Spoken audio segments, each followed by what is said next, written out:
নমস্কার সুপ্রিয় শিক্ষার্থী। পশ্চিমবঙ্গ উচ্চ মাধ্যমিক শিক্ষা সংসদের স্টুডিও থেকে সমগ্র পশ্চিমবঙ্গের শিক্ষার্থীদেরকে জানাই স্বাগত এবং আমার সহকর্মীদেরকে জানাই শ্রদ্ধা। প্রিয় শিক্ষার্থী, আজকে আমরা আলোচনা করব অত্যন্ত প্রাসঙ্গিক একটা টপিকস নিয়ে। তোমরা ছবিতে যে মনীষীকে দেখতে পাচ্ছ, যে শিক্ষাবিদকে দেখতে পাচ্ছ, তিনি হলেন ডক্টর শ্যামাপ্রসাদ মুখোপাধ্যায়। গত 20 জুন পশ্চিমবঙ্গ সরকারের নির্দেশে সমগ্র পশ্চিমবঙ্গে পালিত হয়েছে পশ্চিমবঙ্গ দিবস। গত 23শে জুন থেকে 6 জুলাই পর্যন্ত সমগ্র রাজ্য জুড়ে পালিত হয়েছে ডক্টর শ্যামাপ্রসাদ মুখোপাধ্যায় স্মৃতিপক্ষ। আমরা জানলাম, উপলব্ধ করলাম সমগ্র পশ্চিমবঙ্গের প্রতিটি বিদ্যালয়ে যে শিক্ষার্থীরা রয়েছেন তাদের কাছে ডক্টর শ্যামাপ্রসাদ মুখোপাধ্যায় এতদিন পর্যন্ত একটি অপরিচিত নাম ছিল। আজকে আমরা এই ক্লাসের মধ্য দিয়ে, এই আলোচনার মধ্য দিয়ে সমগ্র পশ্চিমবঙ্গের প্রত্যেকটি শিক্ষার্থীর কাছে আমরা স্পষ্ট করে প্রকাশ করতে উদ্যত হয়েছি ডক্টর শ্যামাপ্রসাদ মুখোপাধ্যায়ের জীবন ও কর্মপ্রয়াস। প্রিয় শিক্ষার্থী, প্রিয় রাজ্যবাসী বৃন্দ, উচ্চ মাধ্যমিক শিক্ষা সংসদের মহতী এই প্রয়াসকে আমরা সকলেই সাধুবাদ জানাই। মাননীয় প্রেসিডেন্ট ডক্টর মশিউর রহমান সর্দারকে আমার ধন্যবাদ এবং শ্রীযুক্ত অনিন্দ চক্রবর্তী মহাশয় অ্যাসিস্ট্যান্ট সেক্রেটারিকে আমার শুভেচ্ছা ও অভিনন্দন। তার সঙ্গে আমরা রাজ্যের প্রত্যেকটি বিদ্যালয়ের সুধী বৃন্দকে আমরা অভিনন্দন জানাই। প্রিয় শিক্ষার্থী, আজকে আমরা আলোচনা শুরুর আগে অর্থাৎ ডক্টর শ্যামাপ্রসাদ মুখোপাধ্যায়ের জীবন ও কর্মপ্রয়াস আলোচনা করবার আগে আমাদের অবশ্যই একটু জেনে নিতে হবে শ্যামাপ্রসাদ মুখোপাধ্যায়ের এই বঙ্গভূমিতে জন্ম নেবার ঠিক আগে বাংলার তথা ভারতবর্ষের রাজনৈতিক পরিস্থিতি কেমন ছিল এবং কোন প্রেক্ষাপটে ডক্টর শ্যামাপ্রসাদ মুখোপাধ্যায় তার কর্মপ্রয়াস শুরু করেছেন। যে মানুষটি আমরা দেখব 1950-এর দিকে যে মানুষটি ভারতবর্ষের পার্লামেন্টে একটি স্লোগান তুলেছিলেন, বিখ্যাত সেই স্লোগান তিনি দিয়েছিলেন যে এক দেশ মে দো বিধান, এক দেশ মে दो विधान, दो प्रधान और दो निशान, नहीं चलेगा नहीं चलेगा। যে মানুষটি বলেছিলেন one country, one constitution, one flag. বস্তুত সেই মহান মানুষটির জীবন ও কর্মপ্রয়াস নিয়ে আজ আমরা আলোচনা করছি। আলোচনার শুরুতেই আমরা দেখে নেব ওই সময় বঙ্গের পলিটিক্যাল সিচুয়েশন, সামাজিক ও সাংস্কৃতিক সিচুয়েশন কেমন ছিল। 1882 খ্রিস্টাব্দে ঋষি বঙ্কিমচন্দ্র চট্টোপাধ্যায় প্রকাশ করলেন তার আনন্দমঠ উপন্যাস। যে উপন্যাসের মধ্য দিয়ে বঙ্কিমচন্দ্র চট্টোপাধ্যায় তিনি ভারত মাতাকে নিজের মাতৃর সঙ্গে অভিন্ন পৃথক মনে করে তাকে বন্দনা পূজা করলেন। বঙ্কিমচন্দ্র চট্টোপাধ্যায় তিনি তার বন্দে মাতরম সঙ্গীতের মধ্য দিয়ে সমগ্র বাংলার শুধু নয় ভারতবর্ষের প্রতিটি যুব সমাজ, যুবকের রক্তে রক্তে শিহরণ জাগিয়েছিলেন। তাদের মধ্যে দেশ প্রেমকে নতুন করে সঞ্চার করেছিলেন। বঙ্কিমচন্দ্র চট্টোপাধ্যায় বোঝাতে সমর্থ হয়েছিলেন জন্মদাত্রী মা আর ভূখণ্ড মায়ের মধ্যে বিশেষ কোনো পার্থক্য নেই। এর ঠিক কিছুটা পরেই আমরা দেখব বীর সন্ন্যাসী স্বামী বিবেকানন্দ তার বর্তমান ভারত গ্রন্থে তিনি এই ভারতবর্ষের 10,000 বছরের অতীত ইতিহাসকে বিশ্লেষণ করলেন তার বর্তমান ভারত গ্রন্থে। এই গ্রন্থে তিনি ভারতবর্ষের যুব সম্প্রদায়ের উদ্দেশ্যে বললেন বীরভোগ্য বসুন্ধরা, অর্থাৎ বীরেরাই এই বসুন্ধরাকে ভোগ করতে পারে। প্রিয় শিক্ষার্থী, স্নেহে শিক্ষার্থী, এর কিছুদিন পরে বিশ্ব বরেণ্য রবীন্দ্রনাথ ঠাকুর 1909 সালে তার বিখ্যাত গোড়া উপন্যাস প্রকাশিত করলেন। এই গোড়া উপন্যাসে রবীন্দ্রনাথ ঠাকুর তিনি গোড়া নামক একটি যুবকের দেশপ্রেম, দেশ মাতৃকার প্রতি তার ভালোবাসা, ভারতবর্ষের মানুষকে নতুন করে ভাবালেন। ঠিক এই প্রেক্ষাপটে কিছুটা পরে বা কিছুটা মধ্যেই আমরা দেখব 1901 সালের 6 জুন অবিভক্ত বাংলা তথা ভারতবর্ষের তথা ইংরেজদের দ্বিতীয় গুরুত্বপূর্ণ শহর কলকাতার 77 নং রসাপাগলা রোডে অর্থাৎ ভবানীপুরে জন্মালেন এক বিশিষ্ট মনীষী, যিনি হলেন ডক্টর শ্যামাপ্রসাদ মুখোপাধ্যায়। তার পিতা ছিলেন কিংবদন্তি উপাচার্য কলকাতা বিশ্ববিদ্যালয়ের স্যার আশুতোষ মুখোপাধ্যায়, মা ছিলেন যোগমায়া দেবী। প্রিয় শিক্ষার্থী, ডক্টর শ্যামাপ্রসাদ মুখোপাধ্যায়ের জীবনকে বুঝতে গেলে আমাদের দুটো ভাগে ভাগ করতে হবে। তার শিক্ষা জীবন আমি খুব সংক্ষিপ্ত আকারে বলে দেব, এবং যেটি গুরুত্বপূর্ণ তার রাজনৈতিক জীবন ও কর্মপ্রয়াস এটি আমি ব্যাখ্যা করে দেব। তাই তোমাদেরকে একটু ধৈর্য ধরে ক্লাসটা শোনবার জন্য আমি অনুরোধ করি। ডক্টর শ্যামাপ্রসাদ মুখার্জি 1917 খ্রিস্টাব্দে ভবানীপুরের মিত্র ইনস্টিটিউশন থেকে ম্যাট্রিকুলেশন পাশ করেন এবং 1919 সালে তিনি আইএ পরীক্ষাতে প্রথম হন এবং প্রথম হয়ে তিনি যে সম্মানটি পেয়েছিলেন সেটি হচ্ছে ঋষি বঙ্কিমচন্দ্র চট্টোপাধ্যায় গোল্ড মেডেল, ঋষি বঙ্কিমচন্দ্র চট্টোপাধ্যায় সিলভার মেডেল তিনি প্রাপ্ত হয়েছিলেন। অর্থাৎ যে বঙ্কিম বাবু ভারতবর্ষের মানুষকে, যুব সম্প্রদায়কে পরাধীনতার শৃঙ্খল থেকে মাতৃভূমির মুক্তির কথা বলেছেন, আজ তার নামাঙ্কিত পুরস্কারে সম্মানিত হলেন ডক্টর শ্যামাপ্রসাদ মুখার্জি।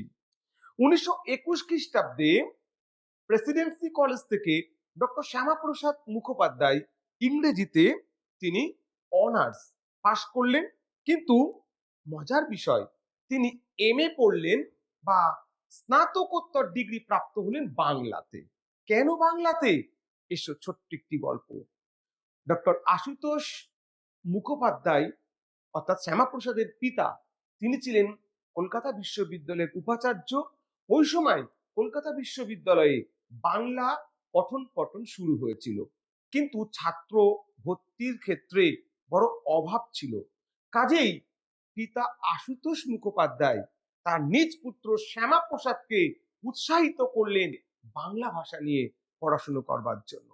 এবং আমরা দেখব আশুতোষ মুখোপাধ্যায় বাংলাতেও যথেষ্ট ভালো মার্কস পেলেন এবং সেখানেও আমরা দেখব যে তিনি যে গবেষণা পত্রটি নিয়েছিলেন এমএ তে স্পেশাল পেপার, সেটি ছিল গিরিশচন্দ্র ঘোষের সামাজিক নাটক। অত্যন্ত মেধাবী, দ্বিতীয় না হওয়া ছেলেটি 1924 সালে বিএল ডিগ্রি প্রাপ্ত হলেন, সেখানেও তিনি ফার্স্ট ক্লাস ফার্স্ট, অর্থাৎ মা সরস্বতীর সাক্ষাৎ বরপুত্র ছিলেন তিনি। 1925 খ্রিস্টাব্দে আইন পরীক্ষাতেও তিনি বিশ্ববিদ্যালয়ের সর্বোচ্চ নাম্বার প্রাপ্ত হলেন। 1926 সালে তিনি ব্যারিস্টারি পড়তে গেলেন ইংল্যান্ডের লিঙ্কনস কলেজে এবং 1927 সালে তিনি ইংল্যান্ড থেকে ব্যারিস্টারি ডিগ্রি প্রাপ্ত হয়ে ভারতবর্ষে পদার্পণ করেন। প্রিয় শিক্ষার্থী, শ্যামাপ্রসাদ মুখোপাধ্যায়ের এই শিক্ষা জীবনের পাশাপাশি তার রাজনৈতিক জীবন অত্যন্ত গুরুত্বপূর্ণ। শিক্ষা জীবনে তিনি প্রতিটি মুহূর্তে তার পিতা কিংবদন্তি উপাচার্য আশুতোষ মুখোপাধ্যায়কে বিভিন্ন সিদ্ধান্ত নেবার জন্য তিনি তার পিতাকে সহযোগিতা করেছেন। এবং আমরা দেখব যে 1924 খ্রিস্টাব্দে তার পিতার মৃত্যু হলে, অর্থাৎ আশুতোষ মুখোপাধ্যায়ের মৃত্যু হলে ঠিক ওই সময়তেই ডক্টর শ্যামাপ্রসাদ মুখোপাধ্যায় কলকাতা বিশ্ববিদ্যালয়ের সর্বোচ্চ সিদ্ধান্ত গ্রহণকারী সংস্থা তিনি সিনেটের সদস্য নির্বাচিত হলেন এবং 1934 খ্রিস্টাব্দের 8ই আগস্ট ওই সময় ভারতবর্ষের ইতিহাসের ব্যতিক্রম ঘটিয়ে সর্বকনিষ্ঠ উপাচার্য হিসাবে তিনি কলকাতা বিশ্ববিদ্যালয়ের ভাইস চ্যান্সেলরের চেয়ারে বসেছিলেন। ভাবা যায় মাত্র 33 বছর বয়সে তিনি কলকাতা বিশ্ববিদ্যালয়ের উপাচার্য হচ্ছেন এবং উপাচার্য হয়ে তিনি প্রথম যে কথাটি বলেছিলেন সেটি হচ্ছে মানব সেবা যেভাবেই হোক না কেন আমাদের করতে হবে, পর পর পর উপকার সাধন করতে পারা আমাদের যেতেই হবে। যত বেশি তিনি বললেন যে কাজের সুবিধা পাওয়া যায়, মানুষের হিতার্থে যত বেশি কাজ করা যাবে ততই আমাদের সৌভাগ্য বলে মনে করতে হবে। 1837 খ্রিস্টাব্দে শ্যামাপ্রসাদ মুখোপাধ্যায় তিনি কলকাতাতে প্রতিষ্ঠা করলেন আশুতোষ প্রদর্শনশালা। অর্থাৎ এই প্রতিষ্ঠানের কাজ ছিল বাংলার অতীত ঐতিহ্যকে পুনরুদ্ধার করা, বাংলার অতীত শিল্প এবং প্রত্নতত্ত্বকে উদ্ধার করে সেটিকে সংরক্ষণ করা এবং পরবর্তী প্রজন্মের মধ্যে সঞ্চারিত করা। আমরা এবারে দেখে নেব যে কলকাতা বিশ্ববিদ্যালয়ের উপাচার্য হিসাবে 1934 থেকে 1938 পর্যন্ত তিনি কি কি কাজ করেছেন, যে কাজগুলো এতদিন আমরা জানতে পারিনি। তিনি প্রথম যেটি করেছিলেন সেটি হচ্ছে কলকাতা বিশ্ববিদ্যালয়ে তিনি যারা স্কুল টিচার তাদের প্রশিক্ষণের ব্যবস্থা করেছিলেন। তিনি পঠন পাঠনের জন্য কৃষিবিদ্যা, জনস্বাস্থ্য, পরীক্ষামূলক মনস্তত্ত্ব, এরোনটিক্স এবং কমিউনিকেশন ইঞ্জিনিয়ারিং পড়া শুরু করেছেন। ডক্টর শ্যামাপ্রসাদ মুখোপাধ্যায়ের মহতি কর্মপ্রয়াসে আকৃষ্ট হয়ে আমরা দেখতে পাচ্ছি যে ওই সময় বিহারীলাল মিত্র তিনি কলকাতা বিশ্ববিদ্যালয়কে একটা অর্থ সাহায্য করেছিল। কিসের জন্য তিনি অর্থ সাহায্য করেছিলেন? For the advancement of Hindu female education in Bengal, অর্থাৎ মহিলাদের শিক্ষা বিস্তারের জন্য। সঙ্গে সঙ্গে ডক্টর মুখোপাধ্যায় তিনি বিহারীলাল মিত্র থেকে প্রাপ্ত অর্থ দিয়ে তিনি কলকাতা বিশ্ববিদ্যালয়ের অধীনে প্রতিষ্ঠা করলেন বিহারীলাল মিত্র কলেজ অফ হোম সায়েন্স, অর্থাৎ যে গৃহবিদ্যা এই সাবজেক্টটি পড়ানোর ব্যবস্থা তিনি প্রথম শুরু করেছেন এবং তিনি উচ্চ শিক্ষা মাতৃভাষাতে অর্থাৎ বাংলা ভাষাতে গ্রহণ করবার সুযোগ দিয়েছেন। মাতৃভাষা মাতৃদুগ্ধের সমান এই চিন্তাকে তিনি বাস্তবায়িত করে বিরাট বা বিস্তৃত বাংলার প্রত্যন্তর অঞ্চলের মানুষকেও শিক্ষার উজ্জ্বল আলোয় আলোকিত হবার সুযোগ তিনি আমাদের করে দিয়েছিলেন এবং ইংরেজি ভাষার ও শিক্ষার একাধিপত্যের তিনি বলা যেতে পারে স্তব্ধ করিয়েছিলেন এবং ইংরেজির পাশাপাশি বাংলা ভাষাতে উচ্চ শিক্ষা বিস্তারে তিনি উল্লেখযোগ্য পদক্ষেপ নিয়েছিলেন। কারণ ঔপনিবেশিক ভারতবর্ষের তখন দণ্ডমুণ্ডের পিতা হচ্ছেন ইংরেজ সরকার। ইংরেজ সরকার চাইতেন যে আমাদের দেশের মানুষ তারা ইংরেজিতে পড়াশোনা করুক। প্রিয় শিক্ষার্থী, আমরা ইতিপূর্বে ক্লাসে আলোচনা করেছিলাম 1835 খ্রিস্টাব্দে স্যার টমাস ব্যাবিংটন ম্যাকলে তিনি তার ম্যাকলে মিনিটের মধ্য দিয়ে এই ভারতবর্ষের মাটিতে ইংরেজি ভাষার যে জয় জয়কার শুরু করেছিলেন, ইংরেজি ভাষার মাধ্যমে শিক্ষা গ্রহণের যে ব্যবস্থা করেছিলেন, আজ তার সমাপতন ঘটল। শ্যামাপ্রসাদ মুখোপাধ্যায় আমাদের মতো মানুষের জন্য, আমাদের মতন বাংলার প্রতিটি ঘরে ঘরে শিক্ষার আলো জ্বালাবার জন্য তিনি বাংলা ভাষাকে তুলে আনলেন বিশ্ববিদ্যালয়ের কক্ষে। বিশ্ববরেণ্য রবীন্দ্রনাথ ঠাকুরকে তিনি কলকাতা বিশ্ববিদ্যালয়ের রামতনু লাহিড়ী অধ্যাপক পদ গ্রহণ করবার জন্য অনুরোধ করলেন এবং বাংলা ভাষার শ্রীবৃদ্ধির জন্য টেক্সট বুক কমিটি তিনি গঠন করলেন, যেখানে সদস্য হিসাবে তিনি মনোনীত করেছিলেন রাজশেখর বসু এবং প্রমথ চৌধুরীর মতন তৎকালীন সময়ের বিশিষ্ট ব্যক্তিবর্গকে। রবীন্দ্রনাথ ঠাকুর 1937 খ্রিস্টাব্দের কলকাতা বিশ্ববিদ্যালয়ের নিয়ম ভেঙে কনভোকেশন বা সমাবর্তনে প্রথম বাংলাতে বক্তৃতা দিলেন। এতদিন পর্যন্ত কলকাতা বিশ্ববিদ্যালয়ের কনভোকেশনে ইংরেজিতে বক্তব্য রাখার রেয়াত ছিল, কিন্তু আমরা দেখব 1937 খ্রিস্টাব্দের 17ই ফেব্রুয়ারি রবীন্দ্রনাথ ঠাকুর সেই নিয়মকে স্তব্ধ করে বাংলাতে বক্তব্য রাখলেন, অবশ্যই উপাচার্য ডক্টর শ্যামাপ্রসাদ মুখোপাধ্যায়ের সৌজন্যে। রবীন্দ্রনাথ ঠাকুরের এই বক্তব্যের শেষ অংশ অত্যন্ত তাৎপর্যপূর্ণ আমাদের কাছে, শিক্ষা ব্যবস্থার ইতিহাসে তাৎপর্যপূর্ণ।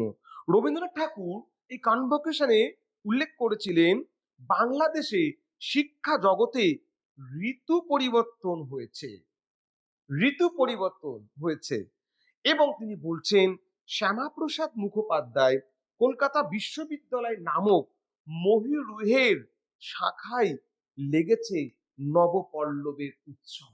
অর্থাৎ কলকাতা বিশ্ববিদ্যালয়ে আজ আমরা দেখতে পাচ্ছি বাংলা ভাষা যে মর্যাদা পেয়েছে তা বাংলার তথা ভারতের শিক্ষার ইতিহাসে এক উল্লেখযোগ্য তাৎপর্য অবদান রাখবে, এটা তিনি 37 সালেই ভবিষ্যৎবাণী করেছিলেন। তিনি শুধুমাত্র তার তার বাংলা ভাষাকেই গুরুত্ব দিয়েছিলেন এমনটি নয়, তিনি গুরুত্ব দিয়েছেন হিন্দি ভাষাকে, তিনি গুরুত্ব দিয়েছিলেন অসমীয়া ভাষাকে, তিনি গুরুত্ব দিয়েছিলেন উর্দু ভাষাকে। আমরা আগেই বলেছি মাতৃভাষা মাতৃদুগ্ধের সমান, এই চেতনা বোধ শ্যামাপ্রসাদ মুখোপাধ্যায় উপলব্ধ করেছিলেন। তাই প্রত্যেকটি জাতির মাতৃভাষা তাদের কাছে ফিরিয়ে দিতে এই মহান হৃদয়ের মানুষটি প্রয়াস করেছেন। 1938 খ্রিস্টাব্দের 7ই আগস্ট কলকাতা বিশ্ববিদ্যালয়ে তার উপাচার্যের কার্যকাল সমাপ্ত হলো, কিন্তু তার মহানুভবতা, তার ক্রিয়াকলাপ, তার শিক্ষা চেতনা, তার ব্যারিস্টারির বুদ্ধি, তার প্রগতি চেতনা, তার প্রগতিশীলতা, তার শিক্ষা সংস্কারের কাজের জন্য কলকাতা বিশ্ববিদ্যালয়ের সেনেট তাকে দিলীপ উপাধিতে সম্মানিত করেছিলেন। এবং আমরা দেখব প্রবাসী বঙ্গীয় সাহিত্য সম্মেলনের যারা আয়োজক ছিলেন তারা ডক্টর শ্যামাপ্রসাদ মুখোপাধ্যায়ের মতন ব্যক্তিকে তার সভাপতি নিযুক্ত করেছিলেন। প্রিয় শিক্ষার্থী, প্রিয় রাজ্যবাসী বৃন্দ, তোমরা ঋষি অরবিন্দের কথা জানো, যিনি আলিপুর বোমার মামলার সঙ্গে যুক্ত ছিলেন, যিনি ইংল্যান্ড থেকে ভারতবর্ষের জাতীয় শিক্ষা বিস্তারের সঙ্গে জড়িয়ে পড়েছিলেন, যিনি আমাদের জন্মভূমিকে উদ্ধার করবার জন্য নিজের জীবন উৎসর্গ করেছিলেন। সেই অরবিন্দ ঘোষ মহাশয় তিনি পন্ডিচেরিতে চলে গেলেও তিনি লক্ষ্য রেখেছিলেন ভারতবর্ষের রাজনীতির উপরে। এ সময় আমরা দেখব বিশিষ্ট বা উল্লেখযোগ্য বিপ্লবী যতীন্দ্রনাথ মুখোপাধ্যায়ের পুত্র তেজেন্দ্রনাথ, তিনি অরবিন্দ ঘোষের সঙ্গে যোগাযোগ করেছিলেন 1906 সালে সৃষ্ট হওয়া মুসলিম লীগের পরবর্তী ক্রিয়াকলাপে অতিষ্ঠতা বোধ করছিলেন, কাজেই তিনি চাইছিলেন একটা হিন্দু জাগরণের জন্য। তাই আমরা দেখব শ্যামাপ্রসাদ মুখোপাধ্যায়ের সহযোগিতায় তিনি সনাতন ধর্ম পরিষদ গঠনে প্রয়াসী হয়েছিলেন। আমরা এবারে লক্ষ্য করব ডক্টর শ্যামাপ্রসাদ মুখোপাধ্যায়ের রাজনৈতিক জীবনের উপর, কেননা ডক্টর শ্যামাপ্রসাদ মুখোপাধ্যায় কালজয়ী এই নায়ক, তিনি ভারতবাসীর মনে স্থান পেয়েছেন তার রাজনৈতিক ক্রিয়াকলাপের জন্য সর্বাধিক।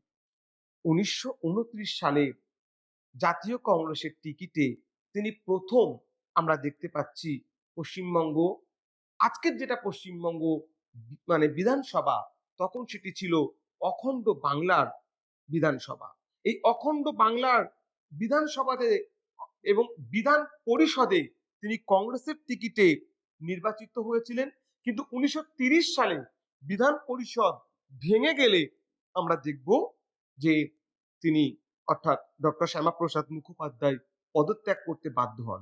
কিন্তু কলকাতা বিশ্ববিদ্যালয়ের শ্রীবৃদ্ধি, কলকাতা বিশ্ববিদ্যালয়ের প্রগতি চেতনা যাতে স্তব্ধ না হয়ে যায়, তার জন্য 1930 খ্রিস্টাব্দে তিনি আবার পুনর্নির্বাচিত হলেন নির্দল প্রার্থী হিসাবে। এবং 1935, এটা আমাদের প্রত্যেককে মনে রাখতে হবে, 1935 এটা অত্যন্ত গুরুত্বপূর্ণ। 1935 খ্রিস্টাব্দের গভর্নমেন্ট অফ ইন্ডিয়া অ্যাক্ট, প্রিয় শিক্ষার্থী এটা আমাদের মনে রাখতে হবে, 1935 খ্রিস্টাব্দের গভর্নমেন্ট অফ ইন্ডিয়া অ্যাক্ট, এই গভর্নমেন্ট অফ ইন্ডিয়া অ্যাক্ট অনুসারে 1937 খ্রিস্টাব্দের পশ্চিমবঙ্গ প্রাদেশিক সভার নির্বাচনে ডক্টর শ্যামাপ্রসাদ মুখার্জি জয়লাভ করেন।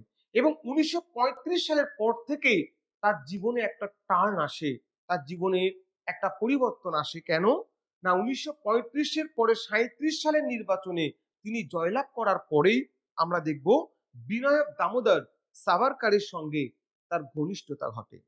এই বিনায়ক দামোদর সাভারকার তিনি ব্রিটিশের কারাগারে দীর্ঘ 12 বছর বন্দী ছিলেন। এই বিনায়ক দামোদর সাভারকার তিনি হিন্দু মহাসভাতে ডক্টর শ্যামাপ্রসাদ মুখোপাধ্যায়কে আলিঙ্গন জানায়।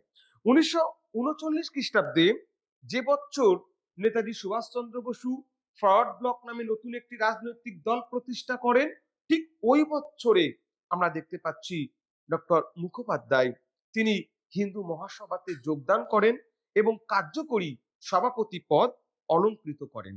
1943 থেকে 1945 সাল পর্যন্ত তিনি সর্বভারতীয় হিন্দু মহাসভার সভাপতি হিসাবে তার কার্যকাল পরিচালনা করেন। এরপরে যেটা অত্যন্ত গুরুত্বপূর্ণ ঘটনা, 1941 সাল, চারিদিকে দ্বিতীয় বিশ্বযুদ্ধের দামামা বেজে উঠেছে, সমগ্র পৃথিবী জুড়ে উত্তাল পরিস্থিতি। এই উত্তাল পরিস্থিতির মধ্যে আমরা দেখতে পাচ্ছি যে ভারত তথা বাংলার মাটিতেও এক দুর্জয়, এক বিপর্যয় নেমে এসছে। এই 1941 সাল দুটো কারণে অত্যন্ত গুরুত্বপূর্ণ। আমি প্রথম কারণটি আনন্দের, সেটা বলি।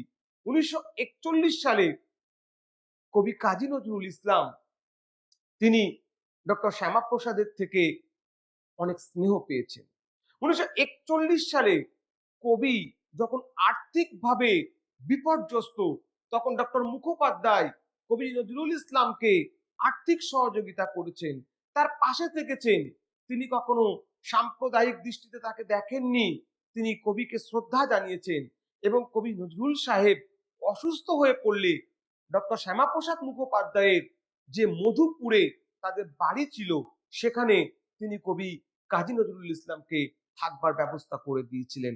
এবং কবি তার থেকে যে ভালোবাসা, যে মমত্ব, স্নেহ পেয়েছিল, তাতে কবি আপ্লুত হয়ে যে পত্র বা চিঠি শ্যামাপ্রসাদকে দিয়েছিলেন, সেখানে বলেছিলেন এদেশ স্বাধীন হবেই, দেশ স্বাধীনের পরে মানুষ আপনাকে অর্থাৎ শ্যামাপ্রসাদ মুখোপাধ্যায়কে এবং নেতাজি সুভাষচন্দ্র বসুকেই তারা তাদের নেতা বলে মানবেন। এবং আমরা দেখব নজরুল সাহেব তার প্রতি আন্তরিক শ্রদ্ধা ও কৃতজ্ঞতা জানিয়েছেন।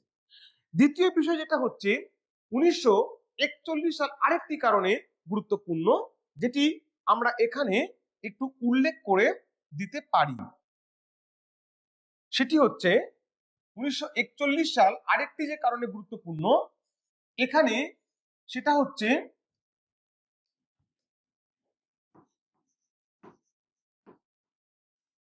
এই যে 1941 সাল, 1941 সালে আমরা দেখতে পাচ্ছি বাংলাতে একটা নতুন সরকার তৈরি হয়েছিল, যে সরকারটির নাম হচ্ছে প্রোগ্রেসিভ কোয়ালিশন গভ, প্রোগ্রেসিভ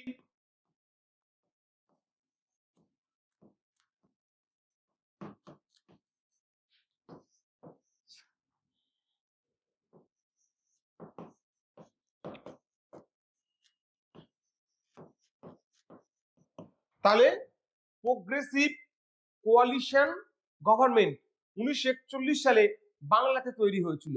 এই সরকারকে আরেকটি নামেও ডাকা হতো, যার নাম ছিল শ্যামা হক মন্ত্রিসভা। এই জায়গাটাতে অনেকেই শ্যামাপ্রসাদকে সমালোচনা করেছেন। কেন সমালোচনা করেছেন? কারণ অনেকেই জানতো বা বলেন তিনি হিন্দুত্ববাদী নেতা ছিলেন। তিনি 1941 সালে দেখতে পাচ্ছি ফজলুল হকের সঙ্গে হাত মিলিয়ে বাংলাতে মন্ত্রিসভা তৈরি করেছিল। সেই ইতিহাসটা আমরা একটু পরিষ্কার করে দিই। 1937 সালের নির্বাচনে শ্যামাপ্রসাদ জয়লাভ করেছিলেন হিন্দু মহাসভার পক্ষ থেকে। 1937 সালের নির্বাচনে আমরা দেখব সংরক্ষিত মুসলিম যে আসনগুলো ছিল সেখানে মুসলিম লীগেরও ফল ভালো হয়েছে, এবং ফল ভালো হয়েছিল ফজলুল হক তার কৃষক প্রজা পার্টির। এই কৃষক প্রজা পার্টি আমরা দেখতে পাচ্ছি মুসলিম লীগের সহযোগিতা নিয়ে যে সরকার তৈরি করেছিল, সেই সরকার 1941 সালে সেই সরকার থেকে আলী জিন্নাহ মুসলিম লীগ সমর্থন তুলে নিয়েছিল। তাই 1941 সালে আমরা দেখতে পাচ্ছি কৃষক প্রজা পার্টির সরকার ভেঙে যাচ্ছিল। এই সময় আমরা দেখব ডক্টর শ্যামাপ্রসাদ মুখোপাধ্যায় তিনি ফজলুল হককে সমর্থন জানিয়ে সেই সরকারকে রক্ষা করেছিল, এবং আমরা দেখব ওই সময় ফজলুল হকের কৃষক প্রজা পার্টিকে ফরওয়ার্ড ব্লক দলটিও সমর্থন জানিয়েছিল। এবং 1941 সালের এই শ্যামা হক যে সরকার, এই সরকারের অর্থমন্ত্রী হিসাবে আমরা দেখতে পাচ্ছি শ্যামাপ্রসাদ মুখোপাধ্যায় আসন গ্রহণ করেছেন। 1941 সালের 12 ডিসেম্বর থেকে 1942 সালের 20 নভেম্বর পর্যন্ত শ্যামাপ্রসাদ এই সরকারের অর্থমন্ত্রী ছিলেন এবং বাংলার জন্য একাধিক যুগান্তকারী পদক্ষেপ গ্রহণ করেছেন জাতি ধর্ম বর্ণ নির্বিশেষে। এবং 1943 খ্রিস্টাব্দে ফজলুল হক সরকার ক্ষমতাচ্যুত হন। সেই সময় আমরা দেখতে পাচ্ছি বাংলার নতুন সরকার তৈরি হয়েছিল, যে সরকারের নেতৃত্বে ছিলেন খাজা নাজিমুদ্দিন। এই সময় সরকারের প্রধানকে বলা হতো প্রিমিয়ার বা প্রধানমন্ত্রী, এখন যেটা মুখ্যমন্ত্রী। 1943 সাল আমরা দেখতে পাচ্ছি ভারতবর্ষের ইতিহাসে অত্যন্ত গুরুত্বপূর্ণ, অত্যন্ত উল্লেখযোগ্য একটা বছর। কেন? 1943 সালে আমরা দেখতে পাচ্ছি বাংলাতে ভয়ঙ্কর দুর্ভিক্ষ দেখা দিয়েছে, ফেমিন দেখা দিয়েছে, এবং এই দুর্ভিক্ষের সময় বাংলাতে সরকার চালাচ্ছিল হোসেন সৈয়দ সোহরাওয়ার্দী। এই সোহরাওয়ার্দী সাহেবের অনেক পদক্ষেপ যা মানুষকে বিব্রত করছিল, যেটা শ্যামাপ্রসাদ উচ্চ কণ্ঠে তার বিরোধিতা করছিলেন, এবং তিনি জাতি ধর্ম নির্বিশেষে প্রত্যেকটি মানুষের কাছে ত্রাণ পাঠিয়ে দেওয়ার প্রয়াস করছিলেন, এবং ইংরেজ সরকারের উপরে তিনি চাপ তৈরি করছিলেন যাতে ইংরেজ সরকার দ্রুত দুর্ভিক্ষ প্রতিহত করবার জন্য ব্যবস্থা নেয়। কারণ 1943 সাল তোমরা জানো ভারতবর্ষ দ্বিতীয় বিশ্বযুদ্ধে ইংল্যান্ডের উপনিবেশ হিসাবে জড়িয়ে পড়েছিল, এবং আমাদের এখান থেকে খাদ্যশস্য যুদ্ধের জন্য পাঠানো হচ্ছিল, এবং ওই সময় মজুত করা চাল সরকার ক্রয় করছিল। তাই একটা বিশৃঙ্খল পরিস্থিতি বাংলায় তৈরি হয়েছিল, যে পরিস্থিতি নিয়ন্ত্রণ করবার জন্য ডক্টর শ্যামাপ্রসাদ মুখোপাধ্যায় উল্লেখযোগ্য ভূমিকা রেখেছেন। একই সঙ্গে 1943 সালে আমরা দেখব সমগ্র মেদিনীপুর এক সাইক্লোন ঝড়ে বিধ্বস্ত হয়ে পড়েছে। সরকার এই সাইক্লোন ঝড়ের বিষয়টিকে গোপন বা চেপে রাখতে চেয়েছিলেন। শ্যামাপ্রসাদ তার মহতি হৃদয় নিয়ে তিনি কলকাতা থেকে ছুটলেন মেদিনীপুরে, এবং সেখানেও তিনি ত্রাণ কার্য চালিয়ে বুভুক্ষ মানুষকে তিনি আশু মৃত্যুর হাত থেকে রক্ষা করলেন। ডক্টর শ্যামাপ্রসাদ মুখোপাধ্যায়ের মহতি কর্মপ্রয়াস এখানে শুধু সীমাবদ্ধ ছিল না। আমরা দেখব যে 1944 খ্রিস্টাব্দে ব্রিটিশ সরকার বাধ্য হয়ে শ্যামাপ্রসাদের নেতৃত্বে চাপে পড়ে সরকার দুর্ভিক্ষ কমিশন গঠন করছে, এবং শ্যামাপ্রসাদ মুখোপাধ্যায় তার প্রজ্ঞা, তার সৃষ্টিশীলতার চেতনা দিয়ে তিনি এ সময় একটি বই লিখেছিলেন, যে বইয়ের নাম হচ্ছে 50-এর মন্বন্তর, এই গ্রন্থে তিনি মন্বন্তরের প্রকৃত কারণ বিশ্লেষণ করেছে এবং রাষ্ট্রের ভূমিকা কেমন হওয়া উচিত সে দিকটিকেও তিনি উল্লেখ করেছেন, যা আমি মনে করি আগামী দিনের শাসকদের, ছাত্রছাত্রীদের, রাষ্ট্র নেতাদের জানা বিশেষ প্রয়োজন। 1946 খ্রিস্টাব্দের যে নির্বাচন সংগঠিত হয়েছিল, এই নির্বাচনে ভারত হিন্দু মহাসভা বিশেষ ভালো ফল করতে পারেনি, কিন্তু এই নির্বাচনে আমরা দেখব জাতীয় কংগ্রেস তারা হিন্দুদের পূর্ণাঙ্গ ভোট প্রাপ্ত হয়েছে এবং সংরক্ষিত অর্থাৎ মুসলিম সম্প্রদায়ের জন্য সংরক্ষিত আসনগুলোতেও মুসলিম লীগ খুব ভালো ফল করেছে। এই সময় 1943 থেকে 47 পর্যন্ত হিন্দু মহাসভার জাতীয় সভাপতি ছিলেন শ্যামাপ্রসাদ মুখোপাধ্যায়। ভারতের রাজনীতি আবার নতুন করে একটা অন্ধকারের মধ্যে ডুবে যায়। কেন প্রিয় শিক্ষার্থী, আমরা তা প্রয়াস করব তোমাদের বলবার জন্য। 1940-এর দিকে আমরা জানি অল ইন্ডিয়া মুসলিম লীগ তারা লাহোর কংগ্রেসে যে উল্লেখযোগ্য দাবি করেছিল তার মধ্যে দুটি হচ্ছে অত্যন্ত গুরুত্বপূর্ণ।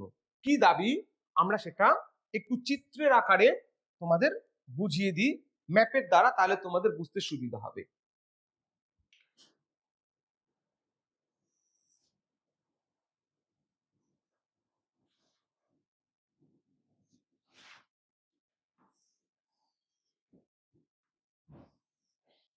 এটা হচ্ছে অবিভক্ত বাংলা, অবিভক্ত বাংলা বেঙ্গল। এটা হচ্ছে পাঞ্জাব, এটা পাঞ্জাব, এটা বাংলা, এখানে আছে দিল্লি। তাহলে 1940 খ্রিস্টাব্দে মুসলিম লীগের লাহোর অধিবেশনে আলী জিন্নাহ দাবি করলেন তাদের পাকিস্তান নামে একটি পৃথক রাষ্ট্র লাগবে, নাম্বার 1, এবং নাম্বার 2 তিনি দাবি করেছিলেন সমগ্র বাংলা অর্থাৎ ইনক্লুডিং কলকাতা, শিলিগুড়ি, বারাসাত, বীরভূম, পুরুলিয়া, সমগ্র বাংলাটা পাকিস্তানের মধ্যে থাকবে, একই রকম ভাবে সমগ্র পাঞ্জাবটাও পাকিস্তানের মধ্যে থাকবে। এটা জিন্নাহ দাবি করেছিলেন, নাম্বার 1। নাম্বার 2 আমি তোমাদেরকে একটু, তাহলে জিন্নাহ দাবি করলেন এই বাংলা পুরোটা পাকিস্তানে থাকবে, এই পাঞ্জাব পুরোটা পাকিস্তানে থাকবে। কিন্তু আমরা দেখতে পাচ্ছি যে জিন্নাহ সাহেব যে দাবি করেছিলেন সেই দাবি অনুসারে যদি ইংরেজরা সমগ্র বাংলা ও পাঞ্জাবকে পাকিস্তানের অঙ্গ হিসাবে দিয়ে দিত, তাহলে কিন্তু আজকে আমরা স্বাধীন পশ্চিমবঙ্গ রাজ্যটি পেতাম না। ডক্টর শ্যামাপ্রসাদ মুখোপাধ্যায় তিনি এ সময় উল্লেখযোগ্য একটা ভূমিকা নিলেন। কি ভূমিকা? 1947 খ্রিস্টাব্দের 14 June all India Congress committee, যেটা কংগ্রেসের ওয়ার্কিং কমিটি, তারা মাউন্ট ব্যাটেলের পরিকল্পনা মেনে নিয়ে ভারতকে ভাগ করতে চাইলেন। তারা বললেন ঠিক আছে ভারত ভাগ হোক। যখন কংগ্রেস এটি চাইলেন এবং আমরা দেখতে পাচ্ছি যখন সর্দার বল্লভভাই প্যাটেল বললেন there is no alternative to divide, অর্থাৎ ভাগ ছাড়া কোনো উপায় নেই। যখন মহাত্মা গান্ধী বললেন আমার তিক্ত ও কঠিন বাস্তবতাকে মেনে নিতেই হবে, তিনি যখন বললেন আমার সুদীর্ঘ প্রয়াস আর 32 বছরের সংগ্রাম লজ্জার মধ্য দিয়ে শেষ হলো, আমরা দেখতে পাচ্ছি যখন জাতীয় কংগ্রেস ব্যর্থ হলো ভারতের ভাগ রোধ করতে, তখন ডক্টর শ্যামাপ্রসাদ মুখার্জি তিনি দেখলেন যে অবিভক্ত বাংলাতে 47% যে হিন্দুরা বসবাস করছে তাদের ভবিষ্যৎ বিপদের মুখে পড়বে যদি বাংলা পাকিস্তানের অঙ্গ হয়ে যায়। এবং তিনি উপলব্ধি করলেন যে এই সময় বাংলাকে বাঁচানোর জন্য কোনো নেতাও সেই অর্থে ছিলেন না। সর্বনাশে সমুৎপন্ন অধংত্যজ্যতি পণ্ডিতা, অর্থাৎ বাংলা সমূহ বিপদ লক্ষ্য করে তিনি বাংলাকে বাঁচানোর এক নতুন আন্দোলন শুরু করলো। তিনি বেঙ্গল পার্টিশন লীগ হিন্দু মহাসভার নেতৃত্বে গঠন করলেন এবং তিনি পাশে পেলেন নির্মল চন্দ্র চট্টোপাধ্যায়, এসি চট্টোপাধ্যায়, বিশিষ্ট ইতিহাসবিদ রমেশ চন্দ্র মজুমদার, সুনীতি কুমার চট্টোপাধ্যায়, লর্ড সিনাম, তারা শ্যামাপ্রসাদের পাশে এসে দাঁড়ালেন। 1947 খ্রিস্টাব্দের 19 মার্চ শ্যামাপ্রসাদ তিনি ঘোষণা করলেন যে পশ্চিমবঙ্গ নামে একটি নতুন রাজ্য দিতে হবে, যে রাজ্যটি হবে হিন্দু সম্প্রদায়ের মানুষের বসতভূমি।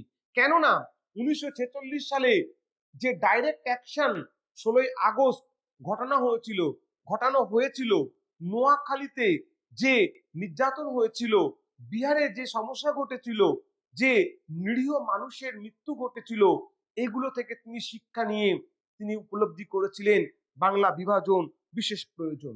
1947 খ্রিস্টাব্দের 22 এপ্রিল অমৃতবাজার পত্রিকা একটি সমীক্ষা করে দেখালো 98.6% মানুষ যারা শ্যামাপ্রসাদের মতকে সমর্থন করে বাংলা ভাগ চাইছে।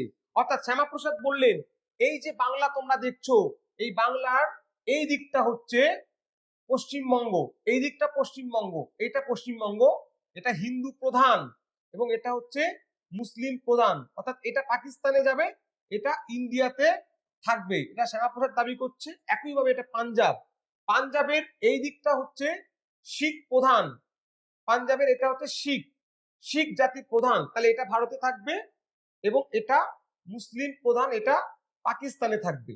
অর্থাৎ এই অংশটা তিনি ভারতে রাখতে চাইলেন ইন্ডিয়াতে, এই অংশটাকে তিনি ভারতে রাখতে চাইলেন। এবং মুসলিম লীগ জিন্না সাহেব দাবি করেছিল যেটি যে এই দুটো অংশকেই পাকিস্তানে দিতে হবে।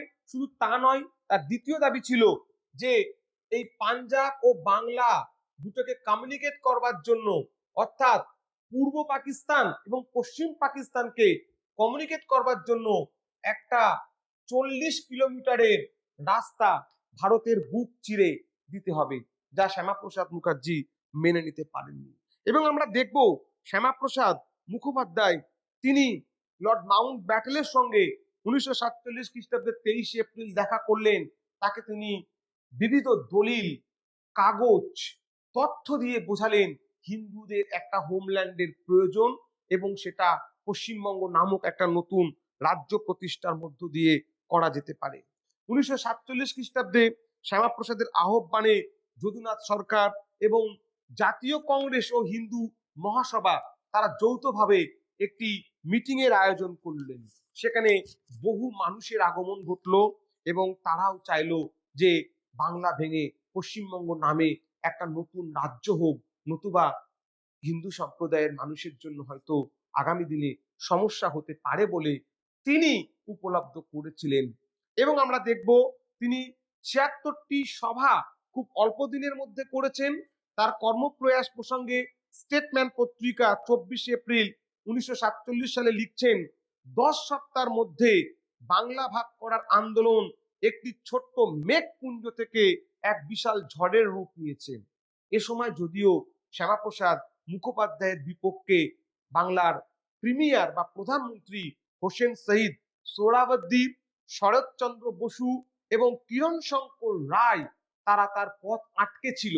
তারা চাইছিল বাংলা ভাগ না হোক, তারা চাইছিল যে একটা স্বাধীন সার্বভৌম বাংলা গড়ে উঠুক, যেটাকে তারা ইউনাইটেড বেঙ্গল বা গ্রেটার বেঙ্গল বলতে চেয়েছেন।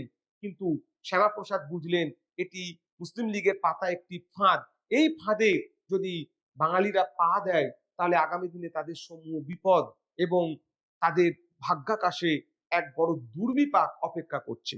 যাই হোক প্রিয় শিক্ষার্থী, তার অক্লান্ত পরিশ্রমের মধ্য দিয়ে 1947 খ্রিস্টাব্দের 20 জুন যেটি পশ্চিমবঙ্গ দিবস, ওই দিন পশ্চিমবঙ্গ লেজিসলেটিভ অ্যাসেম্বলি আজকের যেটি, সেটি অবিভক্ত বাংলার বিধানসভা ছিল, সেখানে এক ভোট হয়। সেই ভোটে শ্যামাপ্রসাদ মুখোপাধ্যায়ের মত 58 ভোটে জয়যুক্ত হয় এবং বিপক্ষে ছিল 21টি ভোট। এই 58 ভোটে যখন শ্যামাপ্রসাদের মত প্রতিষ্ঠিত হলো, তখন সেপারেট পশ্চিমবঙ্গ নামে একটি রাজ্য প্রতিষ্ঠা শুরু হলো এবং Bengal boundary commission sir C র্যাডক্লিফের নেতৃত্বে ঘোষণা করা হয়েছিল। প্রিয় শিক্ষার্থী, শুধু পশ্চিমবঙ্গের সূচনা এইটুকুই মধ্য দিয়ে তিনি থেমে থাকেননি।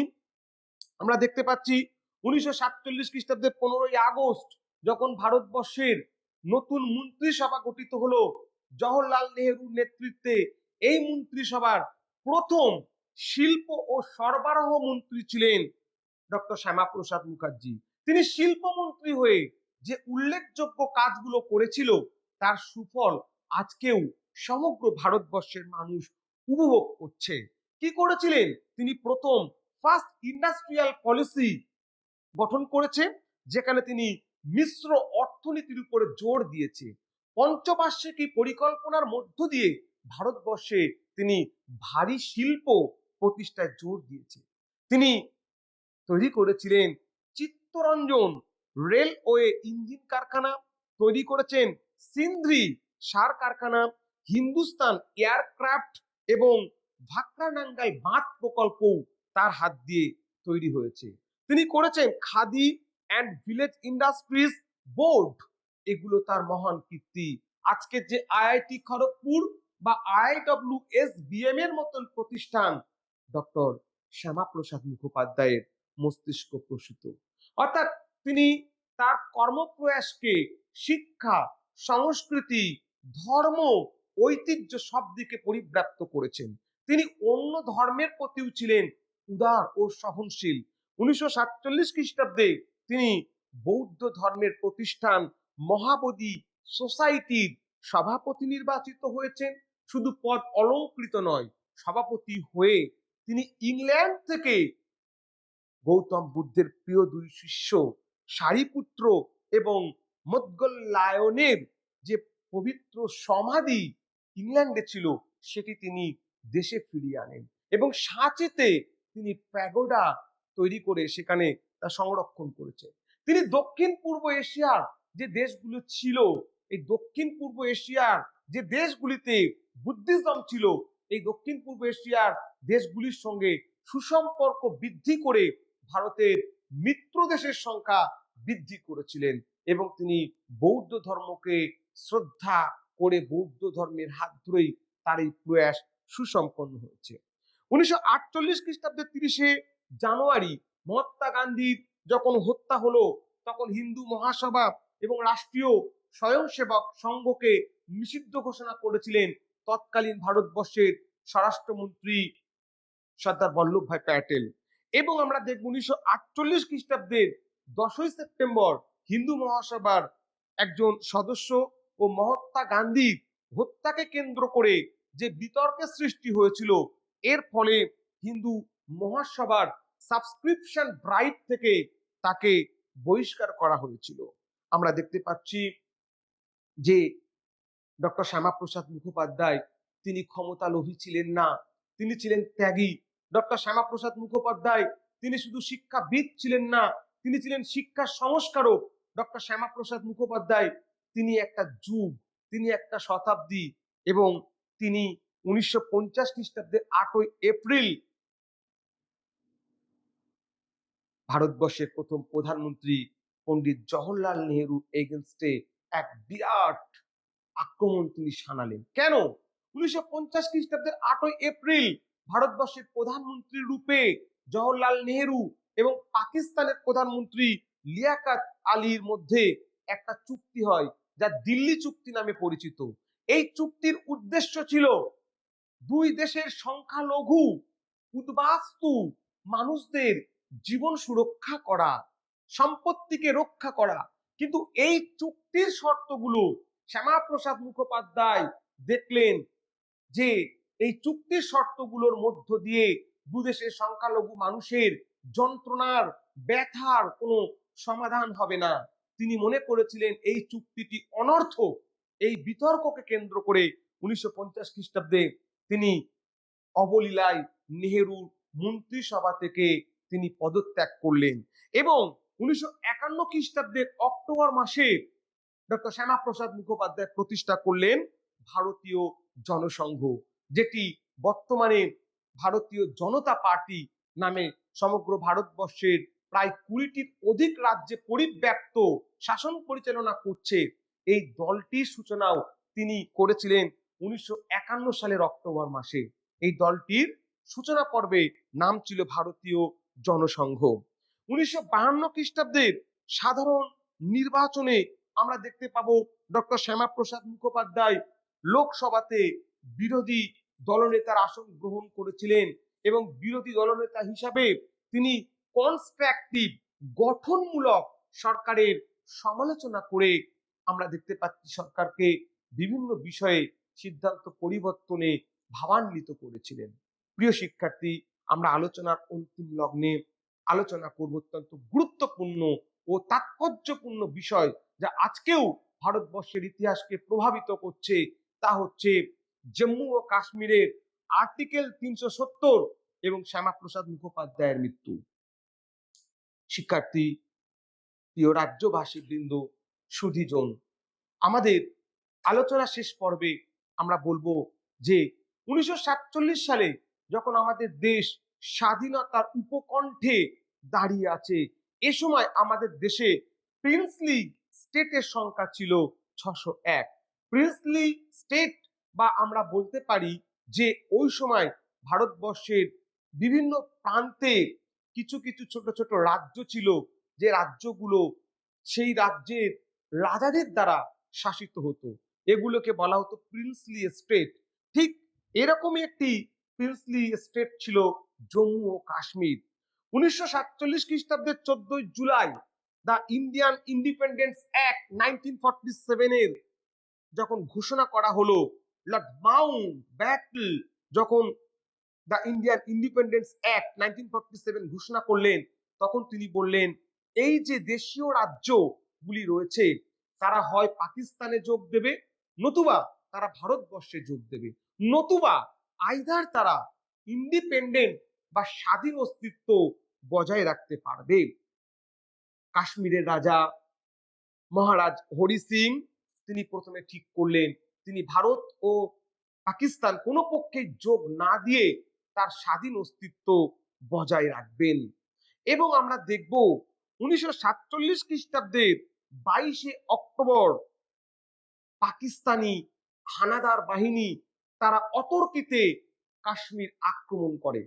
আমরা যদি ভারতের ম্যাপের দিকে তাকাই তাহলে আমরা দেখতে পাবো, আমরা যদি ভারতের ম্যাপের দিকে তাকাই তাহলে আমরা দেখতে পাবো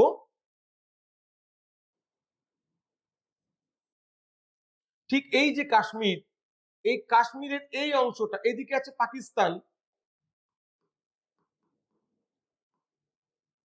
তারা কাশ্মীরের এই অংশটাকে